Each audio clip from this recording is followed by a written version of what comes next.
అనంతపురం జిల్లా కలెక్టర్ గారి ఆధ్వర్యంలో ఈరోజు ఇఫ్తార్ విందు ఏర్పాటు చేయడం జరిగింది. మా ముఖ్యమంత్రి నారా చంద్రబాబు నాయుడు గారి సూచనల మేరకు ఈరోజు ఈ కార్యక్రమం అనంతపురం అర్బన్ నియోజకవర్గంలో చాలా బ్రహ్మాండంగా అరేంజ్ చేయడం జరిగింది. దాదాపు 3000 మందికి పైగా ముస్లిం మైనార్టీ సోదరులు ఈరోజు ఇక్కడ హాజరవడం జరిగింది. ముఖ్యంగా మా తెలుగుదేశం ప్రభుత్వం ఏర్పడిన తర్వాత మా ముఖ్యమంత్రి నారా చంద్రబాబు నాయుడు గారు అయితేమి, అలాగే మా యువ నాయకుడు నారా లోకేష్ గారు అయితేమి, మా ఉప ముఖ్యమంత్రి పవన్ కళ్యాణ్ గారు అయితేమి, వీరంతా ముస్లింలు పక్షపాతులు. ముఖ్యంగా గతంలో ఇమాం మౌజూములకి ఎక్కడే ఒక రూపాయి రిలీజ్ చేసింది లేదు. మా ప్రభుత్వం వచ్చిన తర్వాత ఫస్ట్ విడతగా ఏదైతే పెండింగ్ ఉన్నాయో 90 కోట్ల రూపాయలు ఇమాం మౌజూములకి రిలీజ్ చేయడం జరిగింది. ఈరోజు గత 6 నెలలు ఏవైతే పెండింగ్ ఉన్నాయో అవి కానీ ఈరోజు 45 కోట్ల రూపాయలు ఈరోజు రిలీజ్ చేయడం జరిగింది.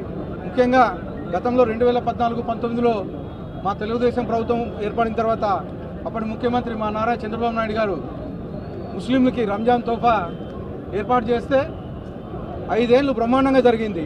జగన్మోహన్ రెడ్డి వచ్చిన తర్వాత ముస్లిం మైనార్టీలు వ్యతిరేక కాబట్టి రంజాన్ తోఫాని క్యాన్సిల్ చేయడం జరిగింది. మళ్ళీ ఇప్పుడు 2024లో మా ప్రభుత్వం వచ్చింది. ఖచ్చితంగా రంజాన్ తోఫా కంటిన్యూ చేస్తామని చెప్పేసి తెలియజేస్తాను. ఇదే కాకుండా అనంతపురం అర్బన్ నియోజకవర్గంలో ఎన్నడూ లేనటువంటి విధంగా ముస్లిం మైనార్టీలని డెవలప్మెంట్ చేయడం జరుగుతూ ఉంది. దాదాపు 120 మసీదులు ఉంటే 120 మసీదులకి అక్కడ మౌలిక సదుపాయాలు అయితేమి, వాటర్ అయితేమి, అలాగే టాయిలెట్స్ అయితేమి, ఇవన్నీ గత 2 నెలల నుంచి రంజాన్ మాసం ముందు నుంచి అక్కడ మౌలిక సదుపాయాలు ఏర్పాటు చేయడం జరిగింది. ఇవే కాకుండా జామే మసీద్కి గత 30-40 ఏళ్ళ నుంచి కాంపౌండ్ వాల్ పెండింగ్ ఉంది. 1 కోటి రూపాయలకు పైగా ఈరోజు జామా మసీద్కి ఇచ్చి అక్కడ కాంపౌండ్ వాల్ అయితేమి, అలాగే లైట్లు అయితేమి ఇవన్నీ ఏర్పాటు చేయడం జరిగింది. ఇవే కాకుండా అనేకమైనటువంటి సదుపాయాలు ముస్లింకి ఏర్పాటు చేయడం జరుగుతుంది. ముఖ్యంగా సిఎంఆర్ఎఫ్ గతంలో ఎప్పుడే కానీ లేనటువంటి విధంగా 50% పైగా దాదాపు 3 కోట్ల రూపాయలు ఈరోజు అనంతపురం అర్బన్ నియోజకవర్గంలో సిఎంఆర్ఎఫ్ ఓన్లీ ముస్లిం మైనార్టీలకి అందించామంటే అది మా ముఖ్యమంత్రి నారా చంద్రబాబు నాయుడు గారి ఘనత, అలాగే మా యువ నాయకుడు నారా లోకేష్ ఘనత అని చెప్పి తెలియజేస్తూ మరొకసారి ముస్లిం సోదరులకి వచ్చే 2-3-4 రోజుల్లో రంజాన్ పండుగ ఘనంగా జరుపుకోవాలని చెప్పేసి తెలియజేస్తూ రంజాన్ శుభాకాంక్షలు తెలియజేస్తా ఉన్నాను. అందరికీ నమస్కారం అండి. ఈరోజు అనంతపురం జిల్లా కలెక్టర్ గారి ఆధ్వర్యంలో రంజాన్ ఇఫ్తార్ విందు కార్యక్రమాన్ని ఈరోజు పాల్గొనడం జరుగుతూ ఉంది. ముస్లిం సోదరులందరికీ కూడా రంజాన్ పండుగ శుభాకాంక్షలు తెలియజేస్తూ ముఖ్యమంత్రి నారా చంద్రబాబు నాయుడు గారి ఒకటే ధ్యేయము, ప్రతి వర్గము ప్రతి ఒక్కరూ కూడా సంక్షేమ అభివృద్ధిని నోచుకొని ఈరోజు సంతోషంగా రాష్ట్రం అంతా ఉండాలి, రాష్ట్ర ప్రజలు ఉండాలని తెలియజేస్తున్నారు. అందులో భాగంగా ముస్లిం సోదరులందరికీ కూడా అభివృద్ధి సంక్షేమము సరిపాలన చేస్తూ ఈరోజు ఆగిపోయినటువంటి స్కీమ్స్ని కూడా ఈరోజు పునరుద్ధరిస్తూ వాళ్ళ సంక్షేమానికి పెద్దపీఠం వేయడము చూస్తూ ఉన్నాము. ఖచ్చితంగా అనంతపురం జిల్లా వ్యాప్తంగా ఉన్నటువంటి ముస్లిం సోదరులందరికీ కూడా రంజాన్ పండుగ శుభాకాంక్షలు తెలియజేస్తున్నాను. Thank you.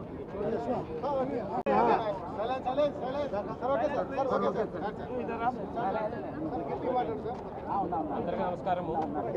ఈరోజు రంజాన్ పండుగ కార్యక్రమం భాగంగా గవర్నమెంట్ ఆఫ్ ఆంధ్రప్రదేశ్ తరఫు నుంచి ఇఫ్తార్ ప్రోగ్రామ్ జిల్లాలో జరుపుకోవడం జరిగింది. మండపల్ ఎమ్మెల్యే, అర్బన్ ఎమ్మెల్యే గారు, అదేవిధంగా తిరుమల ఎమ్మెల్యే గారు, ఆర్టీసీ చైర్మన్ గారు అందరూ పాల్గొనడం జరిగింది.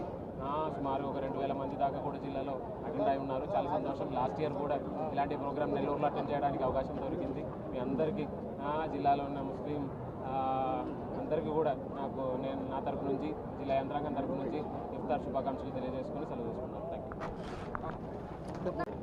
అందరికీ నమస్కారం.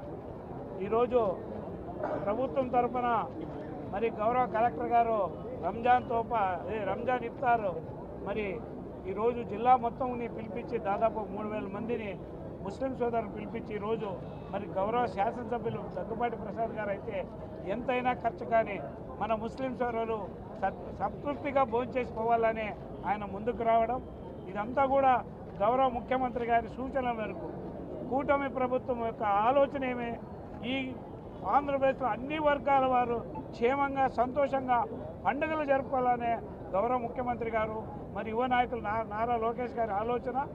అన్ని స్కీములు కూడా ఈరోజు ముస్లిమ్స్కి ఇంప్లిమెంట్ చేసేదానికి ఈ ప్రభుత్వం కట్టుబడి ఉందని తెలియజేస్తుంది. నమస్కారం.